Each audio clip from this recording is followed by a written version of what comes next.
Hello, and welcome to episode 589 of Prog Review. Dog's just moving. And for those who haven't read the title or the description, talking about Genesis Live. I know we did a Genesis one the other day, but someone suggested it. George Michael, whatever his name is. David Michael. Michael David. People with two Christian names always confuse me. But I was only listening to this the other day, like you do, because I do stuff like that. And I thought, well, what the hell? It doesn't matter. None of it matters, does it really? Does it really matter? No. So this is Genesis Live. This is their debut live album, released 20th of July 1973 apparently, and it was recorded 24th of February 1973 at the Free Trade Hall, Manchester, with a little bit from the 25th of February 1973 at De Montfort Hall in Leicester, or the Leicester De Montfort Hall, as it used to be known as. So yeah, I mean, you know, it was. This comes to give it context. This comes between Foxtrot and Selling Them by the Pound. This is just to keep the fans. Oh, you're moving now, are you? Come on, under you go. She usually gets under the desk before I get underway, but okay. The dog is now under the table. The owl flies at night. I should edit this out, but I don't. I never do I? So anyway, that gives you some sort of historical context of where this falls between those two albums. And originally, it was meant to be a double album. Yeah, it's true. It was meant to be a double album, and I think that there was even test pressings made, which had suppers ready in there. But I think because of economic reasons, because, you know, they had a budget label, I think they brought it out on was one disc. So it's edited down. It's not the full show, but I've always thought, wouldn't it be brilliant? Wouldn't it be amazing if it had been a double album? Because one of my main criticisms of this is I always wanted more. And, you know, you get, you know, some good songs on there. You do get like the greatest hits of Genesis, but I always, you know, just wanted a little bit more. But it wasn't to be. So if you do have one of those early promo test pressings, you're a lucky person. So yes, opens with Watcher of the Skies. Of course it does. And again, what's great about this record is there's only 5 tracks on it, you know, because they do all the big ones. They do all the big numbers. That's when you know you're in the world of prog, when all the songs are longer than 5 minutes. So yeah, it starts off with Watch the Skies, and it's a great version, and it sounds unearthly, and you really do need the visuals. Yeah, I don't know what else to say. It's Watch of the Skies. You do get a little bit. There's a little bit of chatter between songs. Not a great deal. There's not many stories, because at this point Gabriel was, you know, doing stories between the songs. You get more of that on the archive release they put out, 67 to 75 back in, God, when was it? 1990. Wow, a long time ago. I actually remember. I can remember the morning of buying that of archive. To go off on a tangent, archive 65 to 75. I remember the morning, and it came out. And in those days, we didn't have Amazon. You had to go and physically go into town and buy the thing. And I wasn't working that day. I'd worked the weekend, and so I was off on that Monday. And thought, I'll go into town. But all the trains went up the Swanee.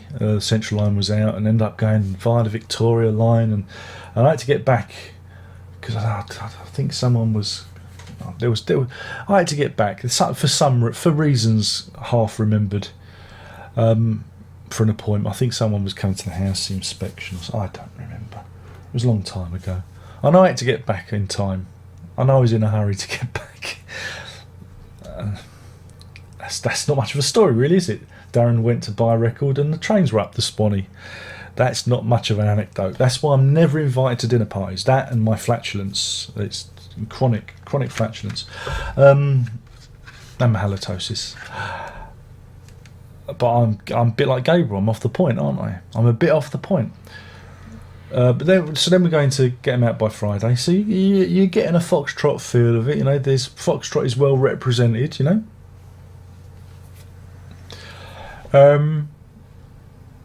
which is a corker. It's very good. I do enjoy it. Same goes with Return of the Giant Hogweed, which follows it up. So that first side, some corkers, and if we were flipping it over, if it was a record, but it's not, it's this. Follows up with Music Box and finally The Knife from Trespass. So those first three albums are well represented, considering. And what always interested me was the sound quality was always rather good. Again, I'm not a big fan of live albums, but I enjoyed it. The sound quality is good. It's a good performance. But again, I was always wanting more as a lad. I always wanted more. Plus, I remember the original artwork was all arsehold. They arsehold when because I got it on CD first off, and all the artwork was horrible. And the original version had a story. It had a story on the back. I don't know if it's got it in here. Let's have a look. Yes, it does. It does have a story, and it was that story that got Peter Gabriel noticed by William Friedkin, and nearly caused him to leave the band. In fact, he did leave the band and then came back again and then left again, like you do. So he shouldn't have written that story. And again, the artwork. I mean, I don't know if you can see that. You get some. You think, whoa, what's that? What's going on there? What's that all about? You know? Oh, that looks good. You know? Yeah. And that fella, he looks like he sang Susudio. Now this is the reissue, recent reissue, and this is a bit of a abortion, to put it politely, because you get a second CD.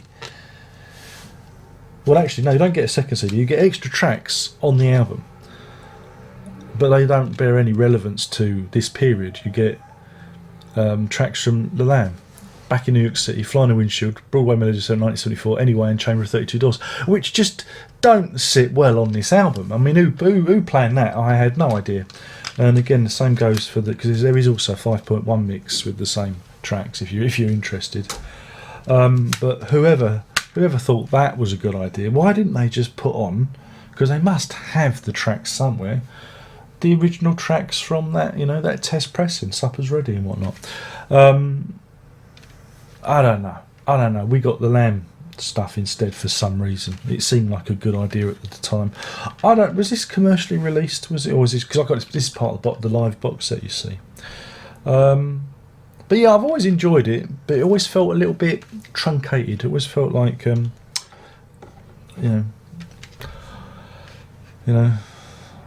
was it all cock and no balls, to put it politely. But what's really good in that live box set, I think I may have mentioned this before, is the Live at the Rainbow DVD, which is them during the Southern England period. So you get stuff like Epping Forest and that on there, and you get the whole thing in glorious doody doo, which is nice. And they were a really good live band. And again, I'm not a fan of bootlegs and whatnot, and so for me, this is the closest thing I get to like hearing that period band live is via the official channels. So yeah, I mean, I think it was always a budget release back in the day. It was always like, I remember seeing it when it was for sale on vinyl and cassette. It was always like for £3 or whatnot. It was always on the bad budget end. So it's one of those albums that maybe you pick up when you got a bit more pocket money. considering I used to only get £1 a week. I was explaining this to my daughter. It used to take me a whole month or so to buy a record. But kids today, they don't understand. So yeah, I mean, I've got a lot of time for it. Again, listening to it again. I can only listen to it the other day. It was like a bit of nostalgia, because you did used to listen to it regularly, and it was like, oh, Genesis live, oh, and it was all weird. You know, Gabriel was a very strange front man, but just hearing the Power stuff, and again, Hackett tearing it up on the knife. You know, there's the solo. Hark, the recycling is going. The bottles are being smashed. I don't know if the microphone's picked that up. It probably has. It's Thursday. You can smell it's Thursday. But yeah, I'm just eking it out. What time is it? Oh, that was a big one, wasn't it? So yeah, I mean, I recommend it. Again, you know, it's good, even though it's a little bit incomplete. I mean, if you can get the live box set, I don't think you can. That rainbow thing is perfect. It's a perfect Gabriel period live album. So there you go. In terms of rating, I'm going to be generous. I'm going to give it 5 hogweeds out of 5, because you know what, I can, and it's Genesis. So yeah, 5 out of 5. What you could do about it? You gonna fight me? Come on in, let's have a fight. Seconds out. Oh, see what I did there? All connected. It's all connected. So yeah, thank you for watching. I've been talking about Genesis Live, the first ever live Genesis album from way back in 1973. Thank you for David Michael for the suggestion. That's it. Don't forget, social media. I'm on the Facebooks and the Twitters. That's it, really. I've got an Instagram account, but I don't know, I've never used it. Don't forget, you can give me money, and this is important. Patreon.com/lock. Please throw some coppers into the hat. It'll help me out. Please help me. I do try and entertain. I do. I know many of you don't like me. And don't forget, we need a little bit more interaction here. We need a little bit more input, you know, so I can delete your comments. What do you think of this album? Please leave it in the comments section below. Which Genesis album do you like the most? Seconds out. Oh, that. But yeah, please feel free to leave your comments. We don't get as many comments. We want more comments. More engagement, I think they call it, isn't it, on the old YouTube. And of course, don't forget there's music at darrenlock.com. You can go there. There's music to stuff and things and doodad, and there's also my website if you want to go there. You see all this stuff reproduced automatically. And that's it. Thank you for watching. There's only one more thing left to say, and you know what that is, and that is Prog on.